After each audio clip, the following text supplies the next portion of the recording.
start. Eddie, Six Nations post-World Cup always tends now from a new field. I think this year, four new coaches, four new captains. You guys are intact. Is there a different feel for the championship for you?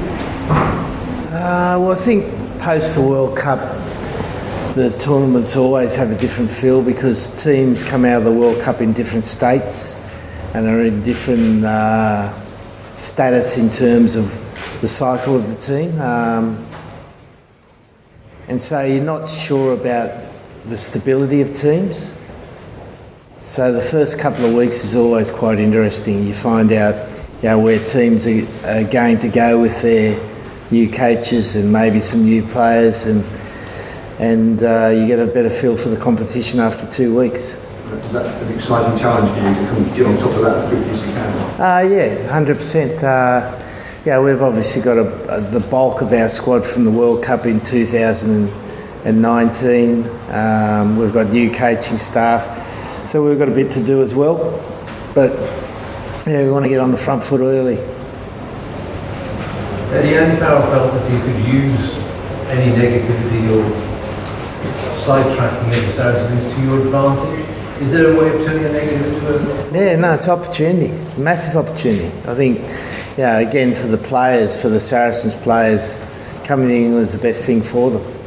Do what they love doing. What do they love doing? Playing rugby. Who do they love playing for? Their club? Well, they're not playing for their club, they're playing for their country who they love playing for. So it's the best thing for them. And then for the rest of the team, it's an opportunity to even get tighter. Is that something you agree with? Yes, massively.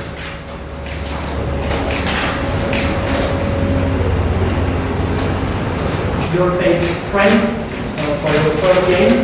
What do you know about this team with many new players, and is it a good or bad thing to play against them for the first game? No, it's a good thing, mate, to play against them. Damp, wet, cold, Stade de France, 4 o'clock Sunday afternoon. Can't wait to get there. Young team, full of energy, full of enthusiasm. So we want to make sure the crowd doesn't get too enthusiastic.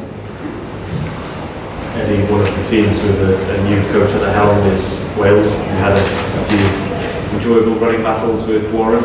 What do you make of Wayne Clivac and the challenge facing him? Well, it's a team full of expectation now, isn't it? Warren's done a great job. They've got Gatland Gates now. So every time Wayne walks through, he walks through that pays homage to Warren. And he feels that expectation of what the Welsh fans and the Welsh community want. But he's had some great success with Scarlets. He's got a good background through his coaching in New Zealand, had a little bit of experience at international level with Fiji. He's got a certain style of play that he wants to play, and it'll be interesting to see whether he can impose that on the Welsh to play at international level. You looking forward to using Gatland's game? There'll probably be a few empty pint glasses there, mate. Another new face, I suppose, in the sense that he's a new captain, is Stuart Hogg. Could I get both of your impressions on his new role in Scotland? Yeah, well, obviously he's a massively influential player for them, and someone who they look to, and obviously that's, I'd imagine that would have something to do with him being picked as captain. So it's a fantastic opportunity for him. I'm sure he'll do well in the role. Yeah, look, he's a great player. Laidlaw did a great job as the Scottish captain, so there's some good footsteps to follow there for him, and I'm sure he'll adjust his job quickly. The Muscles obviously playing pretty good rugby. You come across from the Lions too. What's your impression of him as a Yeah, I played against him at the weekend actually. It was Racing. No, he's a good player. He's obviously very instinctive. Can make things happen. Thinks outside the box a fair bit, and he's dangerous to play against. So everybody laugh what check. Eddie, you talked before about having some quick ball, but when you play against the defence run by Sean Edwards, is that doubly difficult? And can he actually evolve what he does, or is the usual thing you expect? Well, I think he's continued to evolve. You don't stay in the game or coach as long as Sean has without evolving. He'll be looking at different ways to slow the ball down, different ways to put pressure on our decision makers. Will we see anything particularly new? Probably not, because he's only have a couple of sessions with the team. But I think you'll see the attitude of what Sean likes in his defence, and that's that aggressiveness, contest everything type approach. Are you intrigued about the combination of French player and Sean Evans? Well, it doesn't really concern me, mate. You know, that's a decision they've made. The only thing I'm concerned about is playing against them. And Eddie, could you maybe explain how you see your attack and forwards evolving with the new coaching appointments of Simon and Matt Bamford? Well, we're just in the first stages of really having in-depth discussions, but there's a way to unpick teams with good line speed, and we want to be at the forefront of the teams that discover the way to unpick them. And with the forwards and... Well, it's combination. Forwards have got to create momentum that allows the backs to attack space. That's been the same since the ball was leather, and it's not going to change. Your forwards have got to go forward, and then you've got space for the backs, but you've got to find different ways of getting that now. And we'd like, as I said, we'd like to be the forefront of how you do that and make teams defend differently. Like the reasons slow drift went out was because teams were able to attack slow drift. So fast line speed came in, and fast line speed's winning at the moment. We want to see if we can unpick that. And obviously Sean's very good at coaching a side to do that, so we'll have a challenge in 10 days. See how we can do it. Oh yeah, if you've been thinking about the future, do you reckon that would be quite difficult for you? Focus on the Six Nations? I don't think it'd be difficult at all, no. I think behind the scenes we've had enough clarity that we're excited to get into camp and get on with the rugby.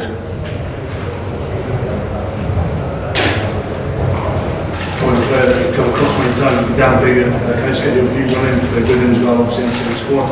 What's it like going up against him? Obviously, brilliant player. Very consistent, always thereabouts. Is competitive. That's the thing that I'd say about him. That stands out massively for him. Eddie, obviously you already mentioned how important it is at this time for the players to get back on the pitch. I'm wondering, for the sport as a whole, how important at a time when we're seeing a lot of distractions and things away from the field taking up media headlines, what do you think this championship is, and to have the fans given this opportunity to celebrate the game at the British Championship? Yeah, no, look, the Guinness Championship is the best tournament in the world. I think that's true what they say. And after a World Cup, after there's such excitement built up after a World Cup, you want to make sure you give the fans some good rugby again. And I'm sure there's 6 teams aiming to play good rugby, and once people see good rugby, they tend to forget about other things. Owen, just following up on that, obviously, again, Eddie said, how important it is for you guys to be together as a team and to be supporting each other. Can you talk about what the atmosphere is like for you and the rest of the players at the moment, and how much you do feel that support from the rest of the squad?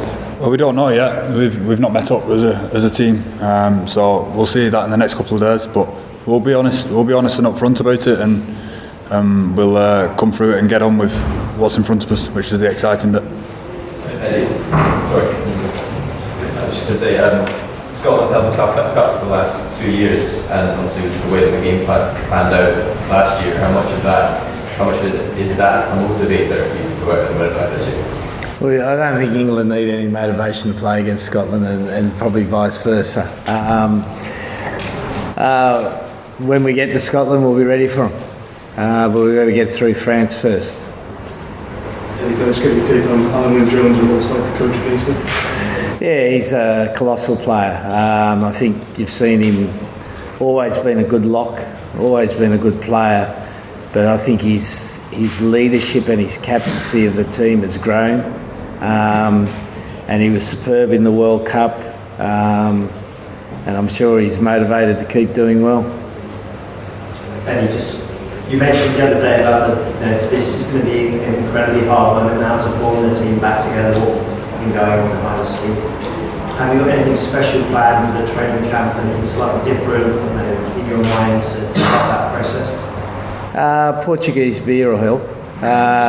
Look, it's a matter of getting the issues on the table and then just having a good chat and then spending some time with each other. You know, time's a big thing.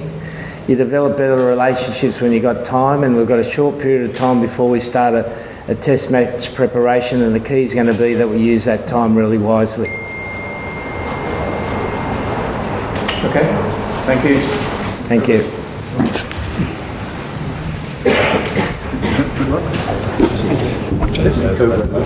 One room was freezing. The Welsh, Dan Bigger. You guys know the other two.